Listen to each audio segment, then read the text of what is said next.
berjalan ke arah Kara dengan raut tak senang.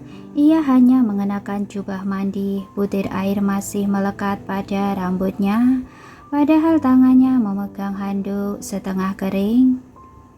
"Kenapa diam saja? Siapa itu?" Sekali lagi Kara tersentak. "Itu..." "Apakah itu kekasihmu?" Kara pun membeku. Ia mengira kalau Frank telah mendengar percakapannya lebih awal. Ternyata tidak. "Apakah Anda peduli kalau saya memiliki kekasih?" "Tentu saja. Ini masih jam kerja. Ingat poin nomor 3. Jaga profesionalitas."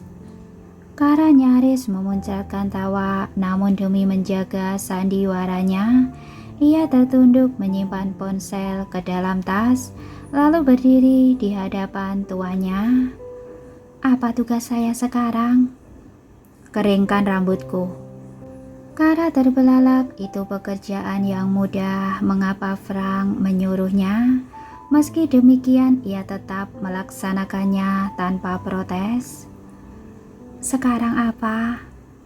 Tiba-tiba Frank duduk di tepi ranjang dan membuka ikatan jubahnya. Sebelum ia menyingkap pakaian berbulu lembut itu, Kara mengangkat kedua tangan ke depan. "Tunggu dulu. Anda sudah sepakat untuk tidak meminta yang aneh-aneh, Tuan. Anda ingat?" Sebelah alis Frank berkerut lebih dalam. "Mana salepku tadi? Aku harus mengobati tubuhku lagi. Aku tidak mau ada bekas." Kara berkedip kaku. Dengan gerak canggung ia merogoh tas. Saat itu pula Frank melucuti jubah. Ternyata ia sudah mengenakan celana. "Ini Tuan," ujar Kara sambil menundukkan kepala. Pipinya pasti memerah. "Oleskan untukku."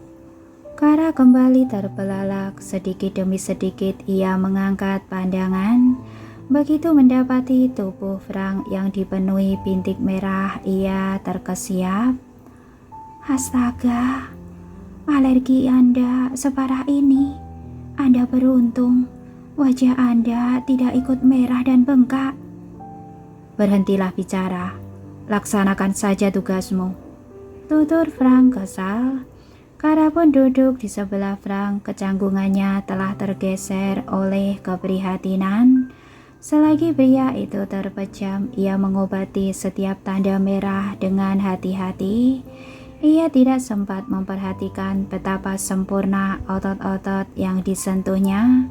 Hatinya hanya terisi oleh rasa iba. "Jadi, apa pekerjaan kekasihmu itu?"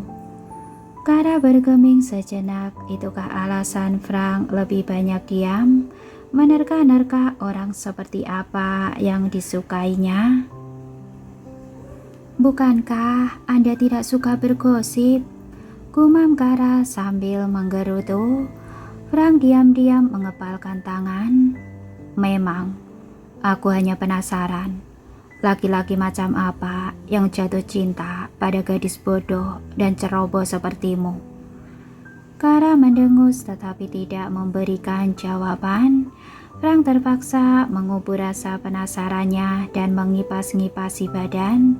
Entah mengapa ia gerah. Apakah karena fakta yang baru diketahuinya atau sentuhan Kara? Ia tidak yakin. "Anda baik-baik saja, Tuan. Di sini tidak tertulis efek samping kepanasan." "Tubuh setiap orang itu berbeda-beda. Responnya juga berbeda-beda. Kalau sudah selesai dengan pundakku, lanjutlah ke punggung," sahutnya ketus. "Tunggu dulu, dada kiri saja belum." Kara mengulurkan tangan untuk meraih titik yang lebih jauh. Ia tidak sadar kalau wajahnya kini berada tepat di hadapan sang CEO. Melihat bibir Kara sedekat itu, Frank tanpa sadar menelan ludah. Jantungnya memompa darah lebih kencang dan nafasnya tertahan. Mimpinya tadi siang kembali berputar jelas. Ada apa dengan gadis ini? Kenapa dia terus menyita perhatian? Apakah karena dia mirip dengan gadis itu? Kara tersentak dan langsung menghentikan gerakan. Ia tidak salah dengar. Frank memanggil nama depannya. Sementara itu, Frank juga mengerjap. Ia baru sadar bahwa bibirnya meloloskan isi pikiran. Ada apa, Tuan? Frank cepat-cepat menarik nafas dan mendeham. Besok aku harus mengunjungi tempat yang agak terpencil. Siapkan bekal untukku. Apakah itu uji coba lagi? Kara bertanya tanpa memundurkan kepala. Ia berkedip-kedip sambil kembali menjalankan tugas. Jantung Frank semakin tidak karuan karena ulahnya. Jangan banyak tanya. Bibir Kara mengerucut. Padahal saya ingin mempersiapkan mental kalau memang itu uji coba. Melihat kelopak merah yang tampak lembut itu dari jarak yang sangat dekat, darah Frank kembali berdesir. Ia terpaksa memejamkan mata demi menjaga akal sehat. Bagaimana mungkin hatinya lebih memilih gadis polos yang miskin seperti Kara ketimbang model ternama dari keluarga kaya? Dunia pasti sudah terbalik atau dirinya sudah tidak waras. Keesokan paginya mereka tiba di sebuah ladang hijau yang dipenuhi banyak kotak. Para pegawai mengenakan baju pelindung lengkap dengan penutup kepala. Serangga kecil berkeliaran di sekitar mereka. Ini peternakan lebah. Kara terbelalak. Bukan hanya sang wanita, tetapi para pengawal juga resah. Bagaimana cara mereka melindungi sang CEO dari kumpulan serangan kecil itu? Kau takut? Ledek Frank sembari tersenyum simpul. Tentu saja. Jika lebah-lebah itu selucu Lois dan Emily, Kara tidak akan merasa terancam. Namun serangga bersayap itu dilengkapi duri dan jumlah mereka ribuan. Ia teringat akan cerita si kembar tentang dua jenis lebah, Europe honeybee dan Afrikanis honeybee. Lois dan Emily sepakat kalau mereka lebih menyukai lebah Eropa. Lebah Afrika itu jahat, Mama. Mereka lebih agresif dan menyerang secara bersamaan. Sudah banyak orang yang mati karena dicengat oleh mereka. Kami tidak suka lebah pembunuh seperti itu. Suara Lois terngiang-ngiang dalam kepalanya. Kara tanpa sadar bergidik ngeri. Lebah jenis apa yang dikembangbiakan di sini, Tuan? Western honeybee. Alis Kara melengkung tinggi. Apakah sama dengan European? Frank balik terkejut. Kau tahu tentang lebah? Namun sedetik kemudian ia mengendalikan ekspresi. Iya, mereka berperan penting dalam polinasi tanaman, khususnya almond. Tapi negara kita masih kekurangan pasukan lebah. Jadi daripada terus mengimpor, bukankah lebih baik jika kita mengembangkannya sendiri? Kara menghela nafas lega. Jika itu lebah Eropa, bukankah mereka tidak berbahaya? Tepat saat itulah dua ekor lebah tiba-tiba mendekat dan menghantam lehernya. Kara seketika tertunduk dan mengerang menahan sakit.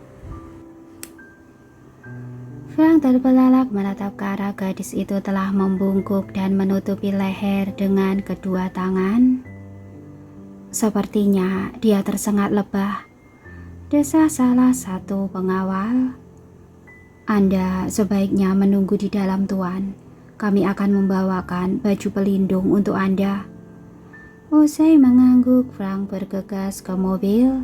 Namun melihat Kara terpaku pada posisi yang sama, ia pun menarik gadis itu untuk ikut bersamanya. "Hei, apakah kau baik-baik saja?" Kara tidak menegakkan kepala, ia terus menyembunyikan wajahnya yang basah dan menggeleng lemah. "Sakit." Nafas Frank berubah berat mendengar rintihan Kara. Haruskah ia menolongnya? Namun ia belum pernah memberikan perhatian sebesar itu kepada perempuan manapun. Apakah Kara pantas menjadi yang pertama baginya? "Rasanya sakit sekali, Tuan." Rintih Kara lagi, getar suaranya menyentuh hati Frank. "Mana? Perlihatkan kepadaku." Kara menurunkan tangan dan bersusah payah mengangkat wajah. Frank kini dapat melihat 2 titik merah di leher jenjangnya.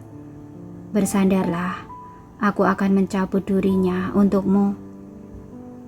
"Durinya masih ada."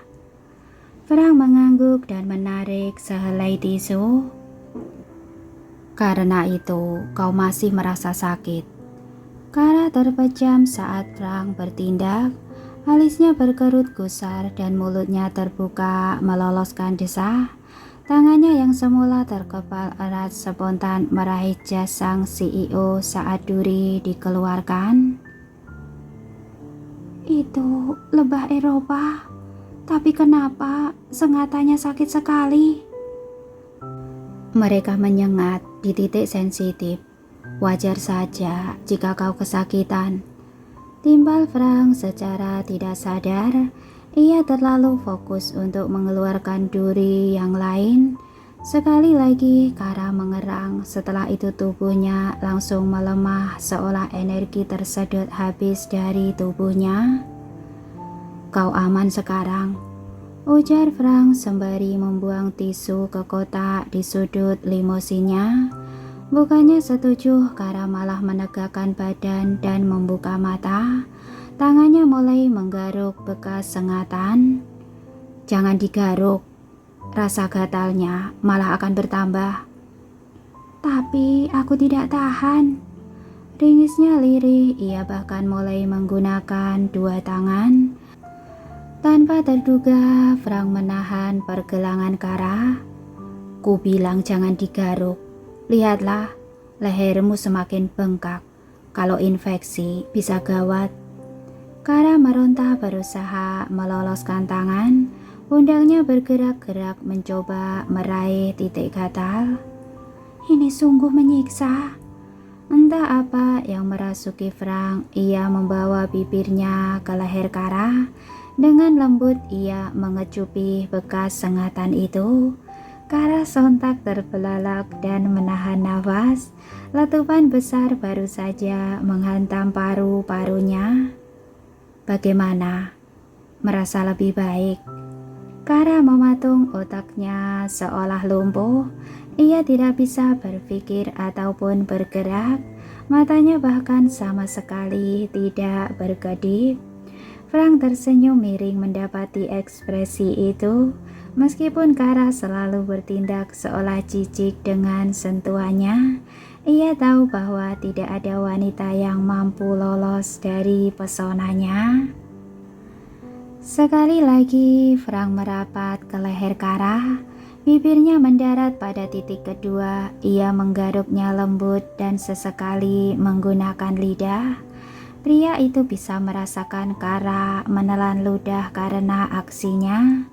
Terbuai ia mulai memejamkan mata dan larut dalam kenikmatan.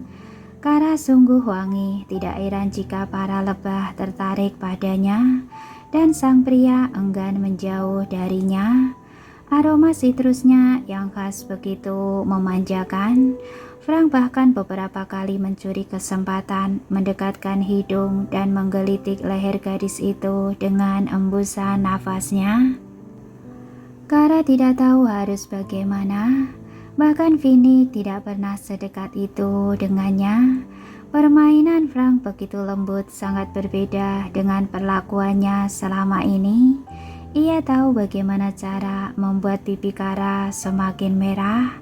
Ia pandai mencari celah untuk membuat gadis itu mendesah. Ketika kehangatan semakin membara, sebelah tangannya berpindah ke belakang leher sang wanita. Kara terpejam saat Frank memperdalam kecupan. Tangannya yang hendak mendorong pundak laki-laki itu malah berakhir mencengkeram jasnya. Ia seperti menginginkan lebih. Suara kecil yang lolos dari bibirnya juga mengisyaratkan hal yang sama. Menyaksikan kemesraan dua orang itu, pengawal yang hendak mengetuk jendela pun terpaku. Matanya melebar memastikan bahwa pandangannya tak salah. "Hei, kenapa kau bengong? Cepat, serahkan baju pelindung itu. Bos tidak suka menunggu." "Kurasa kali ini dia akan suka," bisik pengawal itu kepada Philip. Penasaran, Philip ikut mengintip. Begitu mengetahui apa yang dilakukan oleh Frank, ia mendesah tak percaya. "Kurasa kau benar. Kita tunggu saja sampai bos memanggil." Kemudian dua orang pengawal itu berdiri menutupi jendela. Senyum kecil terlukis di wajah mereka. Sulit dipercaya bahwa CEO angkuh yang selalu merasa sempurna itu akhirnya jatuh pada seorang sekretaris yang sering ia remehkan. Kesederhanaan ternyata memiliki pesona tersendiri yang lebih unggul dari kemewahan. "Tuan," desa Kara sembari mengerutkan alis. Ia mulai sadar bahwa apa yang mereka lakukan itu tidak benar. "Leher saya sudah tidak gatal." Frank tidak mendengar. Sejak tadi ia sudah melenceng dari bekas sengatan lebah. Gatal atau tidak, bukan itu fokusnya. Alam bawah sadar memandunya untuk mencicipi setiap inci dari kelembutan Kara. "Tuan." Frank tersentak usai menelan ludah. Ia berusaha meredakan deru nafasnya. "Jadi, sudah tidak gatal?" tanyanya datar. Ia berusaha tenang, tetapi pundaknya bergerak naik turun mengimbangi detak jantung. Kara kembali tertunduk dan mengangguk. Ia tidak berani menatap Frank. Ia pernah membenci laki-laki itu, bahkan menyimpan dendam padanya. Namun mengapa sekarang ia malah melunak? Mengapa ia tidak menolak saat Frank mengambil kesempatan untuk menikmati tubuhnya? Apakah karena ikatan yang terjalin melalui si kembar? Atau karena tubuh mereka masih mengingat satu sama lain? Kara yang biasanya sudah pasti akan menampar laki-laki tidak sopan semacam itu, ia berhak marah, namun kenyataannya ia hanya merasa canggung dan malu. Apa mungkin hatinya mulai terbuka untuk Frank Harper, laki-laki sombong yang selalu mengganggunya itu? "Kurasa kau lebih baik menunggu di sini. Aku tidak mau gadis merepotkan sepertimu mengganggu kinerjaku di lapangan," usul Frank seraya mengangguk kaku. Ia juga tidak berani menatap Kara, takut dimintai penjelasan tentang apa yang baru saja ia lakukan. "Iya, Anda benar. Saya pasti akan merepotkan kalau ikut ke sana." Kara berusaha mengangguk tetapi gagal. Jejak bibir Frank di lehernya seakan telah mengacaukan jalur sarafnya. Tanpa tambahan kata, Frank keluar dari mobil mewahnya. Ia bahkan memilih untuk mengenakan baju pelindung di luar. Dirinya dan Kara memang butuh jarak. Jika tidak, kecanggungan bisa saja melumpuhkan mereka. Seperginya sang CEO, Kara langsung mengambil cermin dari tas. Ia ingin tahu bagaimana kondisi lehernya. Begitu melihat lokasi sengatan lebah, ia terkesiap. "Kenapa? malah jadi ada 3. Ada satu titik baru di dekat 2 bekas sengatan lebah itu. Warnanya sama merah, hanya saja itu tidak bengkak dan bukan datang dari lebah. Frank Harperlah pembuatnya. Sambil meringis, Kara mengambil plester yang selalu tersedia di dalam tas. Tidak ada yang boleh melihat jejak sang CEO di lehernya. Ia bisa dituduh sebagai sekretaris penggoda, sekalipun Frank sendiri yang mengambil keuntungan darinya. Sementara itu di luar limusin, Frank baru saja selesai mengenakan atribut. Alisnya berkerut, ia masih memikirkan bukti keliarannya yang tak sengaja ia lukis di leher Kara. Bos, apakah kita perlu memberikan Nona sekretaris obat? Tanya Philip. Untuk apa? Itu hanya sengatan kecil. Frank berpura-pura tidak peduli. Peternak lebah tadi menyarankan begitu. Beberapa orang sensitif terhadap sengatan lebah. Nona sekretaris bisa saja demam, apalagi... Philip teringat betapa antusiasnya Frank mengisap leher Kara. Apa? Setelah terkekeh, Philip menggeleng. Tidak apa-apa, Tuan. Dalam hati, ia tidak sabar untuk menceritakan berita hot itu kepada Jeremy. 1 jam berlalu, Frank akhirnya kembali ke limusin. Kara sama sekali tidak sadar jika sang CEO sudah duduk di sampingnya. Ia terlelap dengan posisi mulut yang agak membuka. Lihatlah kelakuan gadis ini. Dia sama sekali tidak anggun. Mana mungkin aku tertarik padanya. Hormonku pasti sedang tidak seimbang. Tiba-tiba limusin mulai melaju. Kepala Kara bergeser mengimbangi arah geraknya dan mengenai pundak Frank.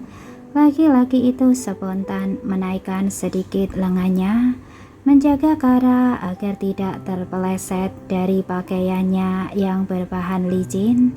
Begitu menyadari perhatian spontannya terhadap gadis itu, ia meringis. Apa yang salah denganku? Sambil mengerutkan alis, Frank menatap Kara sinis. Namun ketika ia hendak berdaham, niatnya buyar, ia baru sadar bahwa wajah gadis itu sangat merah seperti orang demam. Kara, kau baik-baik saja? Sang gadis tidak menjawab, hanya alisnya yang berkerut lebih dalam. Frank pun terpanggil untuk menyentuh keningnya. Ketika mendapati kulit yang membara, ia mendesah kesal. Gadis ini sungguh merepotkan. Bagaimana kekasihnya bisa tahan menghadapinya? Perlahan-lahan Frank bergeser ke arah Kara. Setelah mengatur kepala gadis pada posisi yang nyaman, ia duduk diam. Sepanjang jalan, ia terus memeriksa kondisi Kara. Sesekali ia mengulas apa yang sebelumnya mereka lakukan.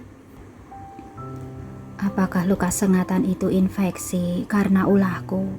Karena itu, dia demam. Untuk pertama kalinya, Frank Harper merasa bersalah telah menyebabkan kemalangan terhadap orang lain. Saat Kara membuka mata, limusin telah berhenti. Dengan wajah tanpa dosa, ia menegakkan badan lalu meregangkan otot-ototnya. Tidurmu nyenyak. Kara terperanjat. Frank Harper ternyata sudah duduk di sampingnya, sibuk dengan tablet yang menampilkan tabel data. Selai rambut panjang melekat di pundak pria itu. Kara mendesah tak percaya melihatnya. Aku bersandar di bahunya. Maaf Tuan, saya benar-benar tidak sengaja. Kepala saya terasa pusing, jadi saya tertidur dan saya tidak tahu. Dengan satu gerakan cepat, Kara menyingkirkan rambutnya dari jas sang CEO. Intinya, saya tidak bermaksud membebani Anda. Kalau tidak ingin membebaniku, kau seharusnya sudah bangun dari sejam yang lalu. Mata Kara bertambah lebar, ia melihat keluar. Ternyata mereka sudah kembali ke mansion. Maaf Tuan, apakah pundak Anda pegal? Perlu saya pijat? Tidak perlu, kau pulang saja. Kau sedang tidak berguna hari ini. Lagi pula, aku ingin bersantai. Kekhawatiran Kara seketika berubah menjadi keheranan. Alih-alih potong gaji, ia malah mendapat dispensasi. Apakah Frank serius ingin mengubah citranya menjadi pemimpin yang baik? Saya boleh pulang. Tiba-tiba sebuah taksi berhenti tak jauh dari limusin.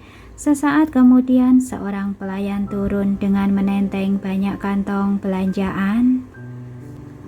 Sepertinya ini hari keberuntunganmu. Cepat naik taksi itu. Kau bisa menghemat tenaga untuk berjalan ke gerbang depan. Kara merengut, ia setuju tentang hemat tenaga, tetapi tidak dengan hari keberuntungan. Ia tidak berkutik saat Frank menikmati lehernya. Setan cabul itulah yang beruntung, bukan dirinya, apalagi dengan sengatan lebah yang membuat tubuhnya meriang. Baiklah. Terima kasih Tuan, saya pamit. Besok pagi saya akan kembali ke sini. Tidak usah, aku ingin beristirahat besok. Datanglah hari Senin. Aku bangun pukul 5 pagi. Jangan terlambat, atau kau akan menyesal. Kara terengah-engah tak percaya ia diizinkan libur. Itu berarti ia bisa mengajak anak-anak berpiknik besok. Terima kasih Tuan, terima kasih.